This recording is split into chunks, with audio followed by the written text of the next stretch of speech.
Je vais juste définir le temps et je vais m'inspirer d'une pensée de saint Augustin qui dit que le temps est formé du passé qui n'existe plus, du futur qui n'existe pas encore et de l'instant présent qui est la limite entre ces deux mondes irréels. Et pour l'humain que nous sommes, finalement, le paradoxe, c'est d'être constamment tenté de saisir cet insaisissable tout en étant plongé continuellement dans son abstraction. Donc, à l'aune de cette réflexion, finalement, je me dis que chez Airbus, qui est mon interviewé, le temps est une réalité optimisée. Pionnier, puis leader du secteur aéronautique, 67 milliards de revenus, 140 000 salariés, 35 pays, 180 sites. Bref, le temps est une expérience subjective. Alors, est-ce à dire que le temps est une condition universelle et nécessaire à toute forme de connaissance? Ça, c'est ce que nous dit Kant dans la critique de la raison pure. Et pour élucider ce mystère, j'ai le plaisir d'accueillir Séverine Blanchard, Head of HR Digital, que je vais cuisiner pour l'occasion. Merci Élise. Alors je ne suis pas sûre, je vais rentrer dans des considérations plutôt prosaïques, mais histoire de surfer un peu sur cette portée philosophique, je pense quand même qu'il faut qu'on s'interroge sur notre notion du temps. Enfin, aujourd'hui, le digital et le numérique a accéléré effectivement notre relation au temps. On est dans le primat de l'instantané. Hein. Vous êtes tous, j'imagine, addicts de vos téléphones et en prise directe avec l'information et la nécessité d'être toujours up-to-date. Bon, ça peut effectivement avoir un impact. Derrière, enfin, si on remet un peu avant, on estimait le temps, les astrologues estimaient le temps avec la rotation de la Terre, hein, donc les 24 heures avaient un vrai sens. Avec le césium, on en est arrivé à l'horloge astronomique, dont des choses un peu plus pointues. Et puis aujourd'hui, il y a pas mal de gens qui font de l'algorithmie autour du temps et qui parlent de temps multidimensionnel. Alors moi, je vais être assez basique. Je pense qu'il y a un temps certain, et ça va être un peu le débat de cet échange avec Élise, qui tourne autour du temps de l'être humain et de la réalité de l'être humain et de son inscription dans son environnement et son écosystème. Et je pense qu'il faut qu'on conserve ça, on va dire, à l'esprit. Alors, on l'a vu, le temps se décompose dans l'instantanéité, puisque là, le temps présent qu'on va vivre ensemble, même si je vous ai perdu avec la critique de la raison pure, c'est un excellent livre de chevet, hein, je vous assure, c'est très porteur. Je voudrais que tu illustres tes propos sur cette dualité entre l'instantanéité et la gestion de la continuité dans ce domaine qui est éminemment technique, qui est le domaine du HR digital. Qu'est-ce que tu peux nous dire là-dessus, sur ce versus instantanéité, durabilité ? Alors peut-être quelques éléments de contexte pour vous. Donc chez Airbus a été lancé un grand programme de transformation au niveau des ressources humaines. Je suis désolée, je vais parler un peu en anglais, mais c'est Reinvent the way we work, donc réinventer notre manière de travailler. Et ce programme, comme beaucoup de programmes, s'articule autour de 4 briques majeures qui sont la simplification des process, l'empowerment, la responsabilisation et la collaboration. Je le fais un peu schématique, je pense qu'aujourd'hui tout le monde effectivement est bien au courant de ces différents axes. Pulse est donc aujourd'hui dans une logique de SIRH. On implémente des plateformes qui sont des plateformes SaaS. Donc on a implémenté une plateforme qui s'appelle Workday. Enfin, je pense que certains praticiens de SIRH connaissent ces éditeurs. Et puis sur le learning, on a implémenté une plateforme qui s'appelle Cornerstone. Aujourd'hui, c'est des systèmes relativement lourds, on investit beaucoup d'argent.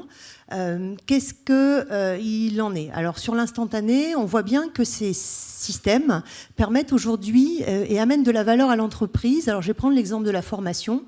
Sur le learning, on a, par exemple, la capacité à pouvoir délivrer bien plus vite, en instantané, quasi de la formation. Donc ça veut dire que si on délivre plus vite de la formation, je pense entre autres au e-learning, enfin, pour les praticiens de la formation, j'imagine que vous avez tous été familiers du fait qu'on prépare un plan de formation, on va lister effectivement l'ensemble, et particulièrement dans le monde industriel, l'ensemble des personnes qui vont devoir suivre cette formation. Et puis, entre la création du besoin et le delivery de la formation, il a pu se dérouler une année. Donc on voit bien qu'en termes de time to market, justement pour former notre force au travail le plus rapidement possible, ça a certaines limites. L'avantage de ces SIRH aujourd'hui, c'est qu'ils permettent justement de délivrer très rapidement cette formation. Après, il faut aussi amener une certaine critique sur certains sujets qui sont plus des sujets de fond. où l'adoption et l'adaptabilité des systèmes doit aussi, enfin on lance des systèmes, c'est pas parce qu'on a lancé des systèmes qu'il est efficient, hein, il faut qu'il soit adopté par l'ensemble des utilisateurs. Et là, sur certains sujets, on voit qu'il est très important de travailler sur la culture, et c'est pas parce qu'on implémente un outil que l'ensemble des individus, des employés de l'entreprise vont l'utiliser. Je comprends très bien la succession de temps court sur cet exemple de la formation et les conséquences de l'adoption d'un outil qui te permet de réduire le temps de formation, le temps de délivrer la formation. Comment tu pourrais définir alors un temps long, c'est-à-dire ce côté-là de la problématique, de la durabilité, la continuité, la pérennité peut-être ? Parmi les enseignements, moi ça fait qu'une année que je suis chez Airbus, hein, j'ai travaillé avant, j'ai la chance d'avoir travaillé chez Orange aussi, donc voilà, j'ai double casquette encore, hein, je suis nouvelle et ancienne en même temps. J'aurais tendance à dire qu'il y a quand même 3 enseignements majeurs que j'aimerais mettre en exergue. Le premier, ça va être d'inscrire, il faut respecter aussi le rythme de la négociation sociale. Je pense que ça, c'est un point important et derrière, il va falloir pouvoir aussi sensibiliser nos partenaires sociaux à ce qu'est la transformation digitale. Et je pense qu'aujourd'hui, l'ensemble des partenaires sociaux se saisissent aussi de ces sujets. Et il ne faut pas minimiser ce temps, hein, cette inscription dans la durée. Chez Airbus, il s'avère qu'une grosse partie de l'entreprise est basée en Allemagne. La gestion sociale en Allemagne avec les partenaires sociaux est très pointue. Hein. Il y a le principe de cogestion s'opère réellement. Donc ça, c'est le premier point qu'il faut prendre on va dire en considération. Voilà, merci. Le deuxième point qui me semble important aussi, grande erreur à ne pas faire, parce qu'il y a beaucoup de groupes qui se lancent effectivement dans l'implémentation de gros systèmes d'information avec plateformes intégrées sans avoir en amont simplifié leur process. C'est une utopie de croire que les systèmes d'information vont transformer la manière dont on travaille. Il y a vraiment une couche préalable qui est la simplification des process. Je pense entre autres aux groupes internationaux qui vont avoir sur la gestion de la formation, la gestion du développement, on va dire des politiques complètement différentes. La rationalisation et la simplification est une étape clé. Et puis mon troisième point est aussi, alors pardon, je l'ai perdu, mais voilà. Ah aussi, je voulais énoncer. Mon troisième point, c'est aussi que il faut laisser le temps au temps. Sur l'inscription, je crois qu'il y a quelques années, on s'est dit, OK, sur la transformation digitale, on va pousser plein d'outils, on va pousser plein de manières de travailler. Et puis très naturellement, parce que nos employés, qui sont aussi des personnes qui vivent dans leur vie personnelle avec le digital, vont très rapidement, effectivement, appréhender ces changements. Je pense que derrière, il y a des choses un peu plus fondamentales qui vont toucher à l'inscription de la collaboration et du collectif. C'est pas du tout la même chose de gérer un projet sur une communauté de projets que de gérer un projet en mode V avec un chef de projet et des steering committees. Et ça, on l'a peut-être pas suffisamment mesuré. C'est pas parce qu'on va dire, OK, il y a des outils de développement que les individus vont comprendre derrière qu'ils sont acteurs et responsables de leur employabilité dans le monde où on vit aujourd'hui, hein, où c'est aussi important de pouvoir soi-même aller chercher sur des MOOC de la formation. Tous nos employés ne sont pas dans cette logique-là et je pense que c'est quelque chose qui est partagé dans l'ensemble des entreprises. Face à ce changement, qui est également un changement temporel, la vraie question, c'est finalement comment tu restes gardien et maître du temps. Est-ce que tu as des outils ou de la méthodologie ? Comment tu t'en sors là-dessus ? Alors, en toute humilité, parce que je ne sais pas si c'est la clé du succès, en tous les cas, aujourd'hui, on voit bien qu'avec le développement agile, les méthodes agiles, hein, donc en informatique, ça fait vraiment sens, hein, où on va rentrer dans des logiques de sprint et de train, hein, où on va définir des product service line et puis dans une logique où on va mettre très rapidement sur le marché, le time to market devient essentiel et le customer au centre devient essentiel. Chez Airbus, sur le SIRH, on a expérimenté effectivement sur certains projets l'agile et on voit bien que ça a une valeur ajoutée puisqu'on délivre plus vite. Alors on peut délivrer plus vite, mais si on n'a pas au sein effectivement de la multifunctional team le client à proprement parler, on délivrera plus vite, mais on ne délivrera pas forcément en phase avec les attentes du client. Hein. Attention à ne pas faire un raccourci hâtif. Aujourd'hui, tout l'enjeu, et je pense que plusieurs entreprises sont confrontées à ça, c'est de monter l'agile at scale. Donc, en ce moment, chez Airbus, sur le domaine qui me concerne, qui est le SIRH, on est en train de voir avec nos counterparts part informatique, comment utiliser une méthodologie qui s'appelle SAFE, qui a ses limites, qui est aussi très normative, donc on va rentrer dans des cadencements assez rapprochés pour pouvoir délivrer très rapidement les produits. Voilà. Alors je ne sais pas si ça sera la clé du succès, je pense que ça peut y contribuer.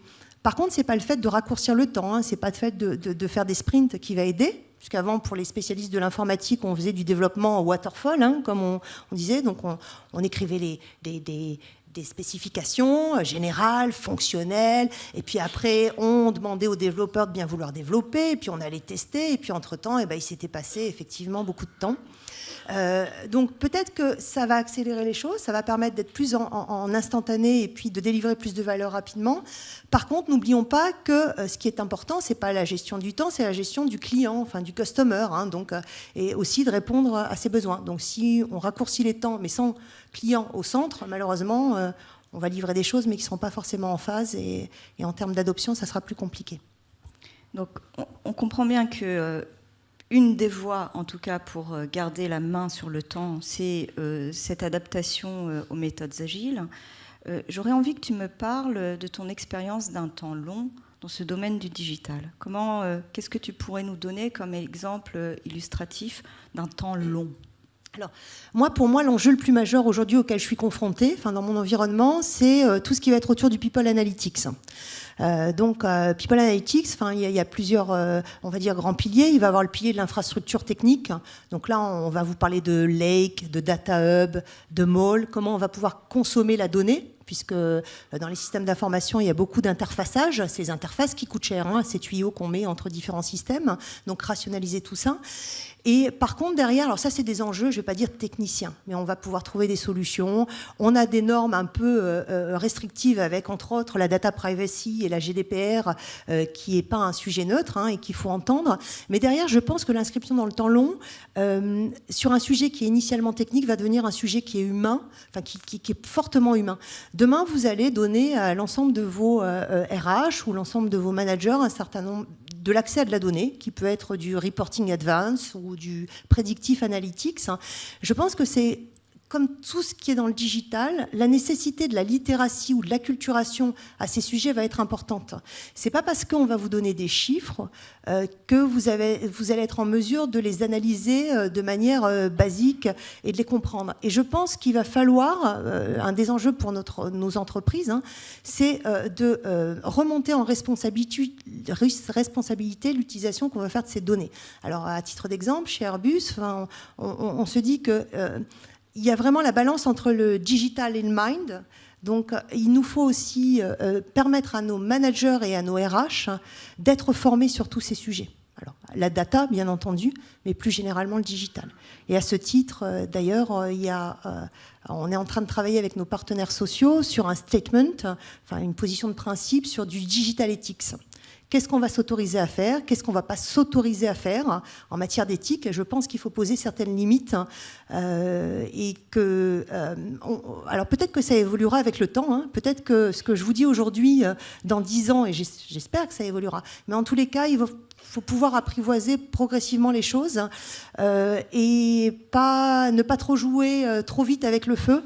Et si l'alchimie de la data est là, il va falloir aussi pouvoir progressivement expliciter les règles d'usage. Moi, ce que je comprends de ton retour d'expérience, puisque tu nous fais l'amitié de nous livrer tes projets comme ça, avec cette distance-là, je comprends que la succession de temps court, c'est une succession d'actions. Le temps long s'inscrit dans une démarche d'apprentissage, d'appréhension de ta problématique de data analytics.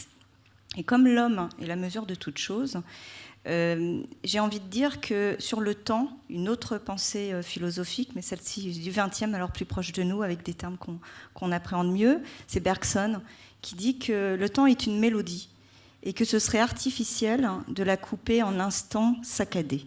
Est-ce que tu peux, sur ce thème de la mélodie et donc de la musique, le temps est également la cadence d'une musique, est-ce que tu peux nous livrer tes enseignements pour la suite et conclure cet échange? Alors peut-être à titre de conclusion, je pense qu'on oppose les temps, temps court, temps long, même en termes de dialectique, et même si de manière épistémologique, on voit bien que tout est en train de changer, mais Le temps, c'est juste une succession d'instants et c'est une succession de rythmes. Et je pense que dans nos entreprises, on a voulu très très rapidement, il y a une sorte d'accélération du temps et il faut délivrer toujours plus vite. Si je surfe sur la métaphore de la musique, j'aurais tendance à dire que c'est comme dans une partition. Il y a des moments où il va y avoir peut-être des moments décrescendo et il faut apprendre à ralentir pour pouvoir réaccélérer. Si je me réfère à ce que je disais précédemment, la simplification des process, parfois on y passe un peu de temps, mais c'est aussi pour mieux réaccélérer derrière. Donc ça, je pense que c'est important. Il y a peut-être aussi, alors je ne suis pas une musicienne, mais des pauses et des soupirs à avoir. Et je pense qu'on peut travailler à partir du moment où le terreau social, il est en capacité d'appréhender ces changements. Et travailler sur le terreau social, c'est très important. Enfin, moi, on m'a toujours dit que les périodes de jachère, il fallait faire potentiellement attention donc, à tout ça. Voilà. Et puis, dernier point aussi important sur la musique, on évite les fractures. Sur les pauses et les silences, je l'ai évoqué, peut-être Digital Ethics, on fait des pauses et puis des silences, il y a des choses comme ça un peu plus en filigrane, alors ça va être le côté un peu plus poétique, mais où on va devoir travailler de manière un peu moins prosaïque sur justement cette data littératie et sur l'acculturation de nos collaborateurs à comment on utilise au mieux le digital aujourd'hui dans la société dans laquelle on vit. Voilà.